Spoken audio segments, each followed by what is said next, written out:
नमस्कार दोस्तों। असम की कुछ ऐसे इलाके हैं जिस इलाके में बंगाली जितने भी बंगाली मुस्लिम हैं, बहुत इलाका है, ऐसा इलाका है जो बंगाली मुस्लिम से भरा हुआ है। जैसे कि धुबरी, बरपेटा, नौगांव, होजाई, लंका, तो बहुत जगह है, तेजपुर है, कलियाबर, बहुत जगह ऐसे है जैसे कि मुस्लिम से भरा हुआ है। और एक बात हमको समझ में नहीं आ रहा है, क्यों समझ में नहीं आ रहा है कि कुछ दिन पहले असम में एक लफड़ा हुआ था। जैसे कि बांग्लादेशी बांग्लादेशी बोलते बोलते बहुत आदमी को ऐसे बाहर कर दिया, फिर वापस आया। जब असम के सीएम जो है, असम के जो सीएम है, वो फिर निकलता है, फिर लेके आता है। वो लेके आता है ना, दूसरा कोई आदमी लेके आता है, वो तो मालूम नहीं है। जैसे कि मान के चलो, इंडिया में रहने के लिए पहला बात तो हम लोग का बात छोड़ो, हम लोग का जो दादाजी थे 1927 में जन्म हुआ था उनका, मालूम है? 1913 में जन्म हुआ था हम लोग का दादाजी का, 1913 में जन्म हुआ था। अगर हम लोग का पापा का बात बोले तो पापा का तो छोड़ो, पापा का तो आज़ादी से पहले ही जन्म हुआ था। हम लोग का जो पापा थे वो आज़ादी से पहले जन्म हुआ था।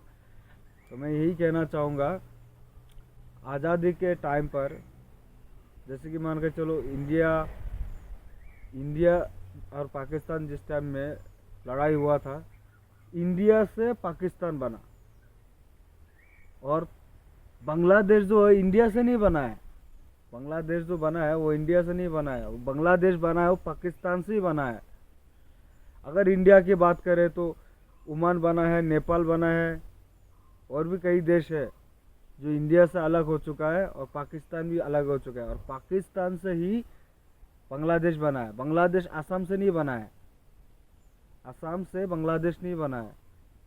और मान के चलिए 30% जो है बंगाली मुस्लिम है, जो असम में 30% मुस्लिम है।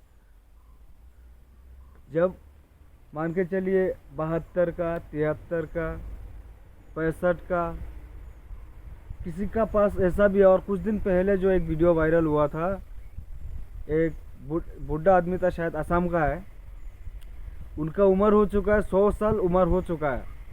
27 में उनका जन्म था और 26 चल रहा है, इनका जन्म जो है 100 साल पूरा हो चुका है। तो इसीलिए मैं कहता हूँ, कोई आदमी ऐसा है जो असम में सिर्फ बांग्लादेशी बांग्लादेशी बांग्लादेशी करते रहता है। मैं उसी लोगों को मैं कहना चाहूँगा, जो बांग्लादेशी है उसको बांग्लादेश भेजो, उससे मेरा कोई लेना देना नहीं है। पहले उसका डॉक्यूमेंट्स चेक करो, जितना भी डॉक्यूमेंट्स है पूरा का पूरा चेक करो। जैसे कि हम लोग का इंडिया में रहने के लिए राशन कार्ड चाहिए, आधार कार्ड चाहिए, पैन कार्ड चाहिए, वोटर कार्ड चाहिए, बर्थ सर्टिफिकेट चाहिए, और भी कुछ कागज़ है जैसे कि सी एनआरसी का, ये सब कागज़ पूरा चाहिए। ये सब चेक करो है या नहीं है, एनआरसी में नाम है या नहीं है, वो सब भी चेक करो। आधार कार्ड है या नहीं है, वो सब भी चेक करो। वोटर कार्ड, पैन कार्ड, क्या क्या नहीं है वो सब चेक करो। अगर नहीं है तो बांग्लादेश भेजो, उससे मेरा कोई लेना देना नहीं है। अगर कुछ नहीं है तो बांग्लादेश भेज दो। अगर डॉक्यूमेंट्स है तो उससे आप बांग्लादेशी नहीं कह सकते।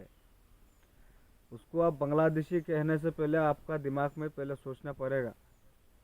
अगर उसका पास पूरा डॉक्यूमेंट्स है तो बांग्लादेशी नहीं हो सकता, ठीक है। उसको जब फुल डॉक्यूमेंट्स आपको अगर दिखा देता है तो वो तो इंडियन ही है। वो आप कैसे भी बोल दो वो पाकिस्तानी हो, बांग्लादेशी हो, तो मानने वाला नहीं है। वो इंडियन इंडियन ही रहेगा।